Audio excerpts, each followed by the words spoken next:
Hello everyone, I am Dr. Nida Fatima Khan, Assistant Professor, Department of Psychology, Bhopal School of Social Sciences, Bhopal.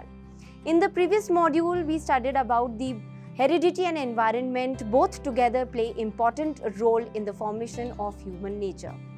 But today we will going to study about the structural level of environment according to the Bronfenner's theory and how this heredity and environment work together. So right now we will going to discuss about the structural level of environment according to Bronfenner's theory. In 1979, he used the word ecology to refer to the interaction of the person and his or her social and physical setting. The ecology of human development involves the scientific study of progressive, mutual accommodation between an active growing human being and the settings in which the developing person lives.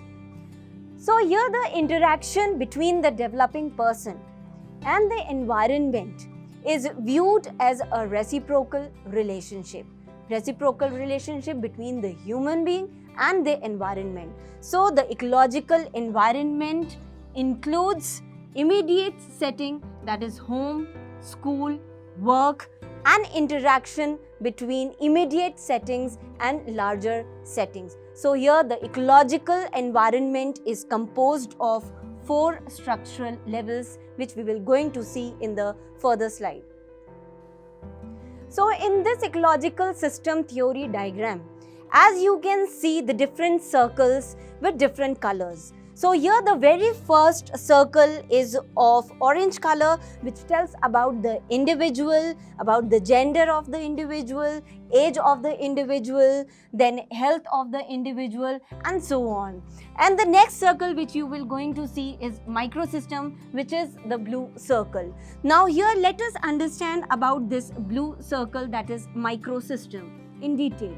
So here the microsystem is a child's immediate surroundings. The system involves the interaction between the developing child in an immediate setting or context.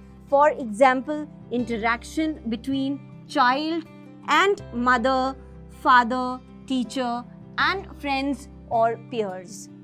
This also becomes clear like when we go into the next level, into the next circle zone, that is mesosystem, which contains the relationship between the microsystems.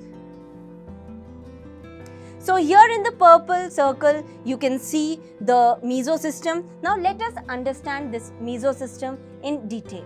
So in the mesosystem, it involves the relationship among the various settings or contexts in which the developing child finds himself, herself, for example, school and family and friend group. So here in the green circle, as you can see, the another system, that is exosystem. Okay, now let us look about this exosystem in detail, which is given in the next slide. This system includes the primary social structure that influence the developing child, though the child does not directly participate in this system. For example, formal, informal institutions, for example, governmental structures, neighborhood, communities, and workplaces. Now here in the last circle, you see macrosystem. Now we'll look into the detail about this macrosystem in the next slide.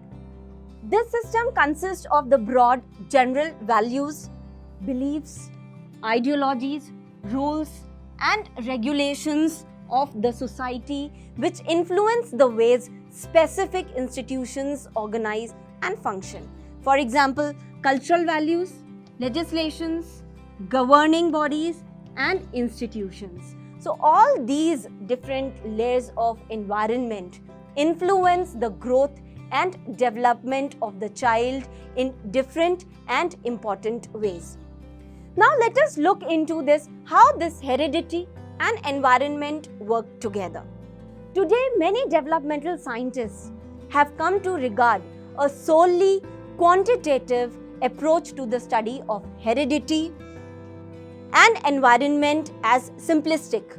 They see these two forces as fundamentally intertwined. Instead of looking at genes and experience as operating directly on an organism, they see both as part of a complex developmental system, as it is been studied by Gottlieb in 1991, 1997, Liketer and Honeycutt in 2003.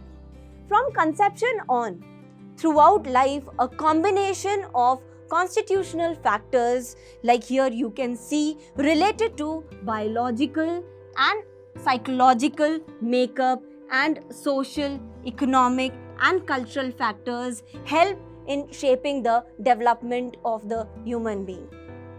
Let's consider several ways in which inheritance and experience work together. For example, depends largely on biological processes which are genetically regulated. Even so, a range of sizes is possible depending on environmental opportunities and constraints and a person's behavior. In societies in which nutrition has dramatically improved, an entire generation has grown up to tower over the generation before. So in this slide, as you can see, the better fed children share their parents' genes but have responded to a healthier world. Once a society's average diet becomes adequate for more than one generation, however, children tend to grow to heights similar to their parents. Ultimately, height has genetic limits. We don't see people who are only 1 foot tall or who are 10 feet tall. Heredity can influence whether a reaction range is wide or narrow. For example, a child born with a defect producing mild cognitive limitations is more able to respond to a favorable environment than a child born with more severe limitations. Likewise, a child with greater native intelligence is likely to benefit more from an enriched home and school environment than a child with normal intelligence.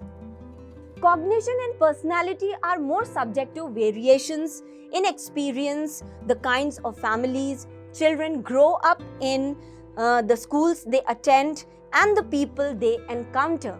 Consider reading. Before children can learn to read, they must reach a certain level of cognitive, language, and perceptual skills. No 2-year-old read this sentence, no matter how enriched the infant's home life might be. Environment plays a larger part in reading skills development. Parents who play letter and word games and who read to their children are likely to have children who learn to read earlier than if these skills are not encouraged or reinforced. Now let us conclude and understand how this heredity and environment, they are connected to each other.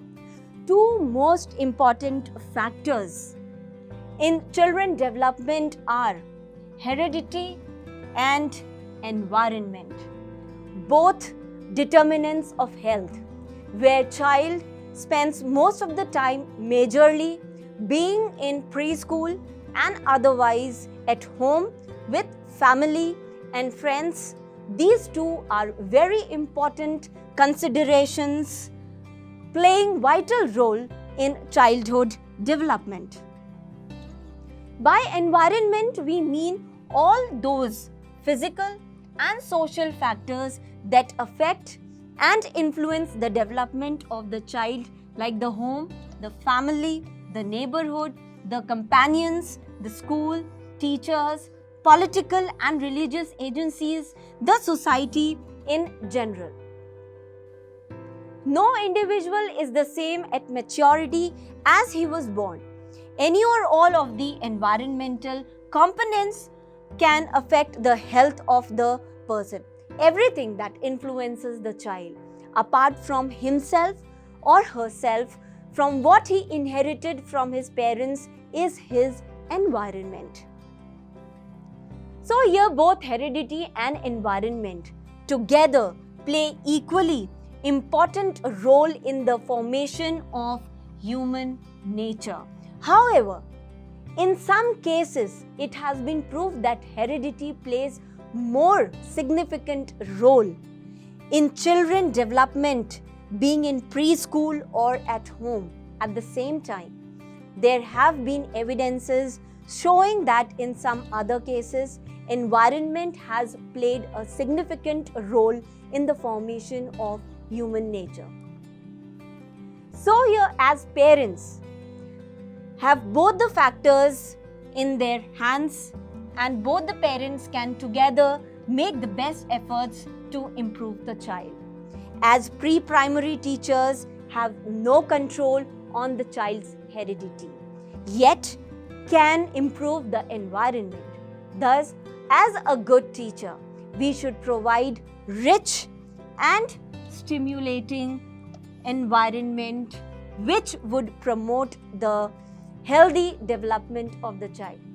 So today in the module, we have discussed about the structural level of environment according to Bonfront-Brenner theory and how this heredity and environment work together.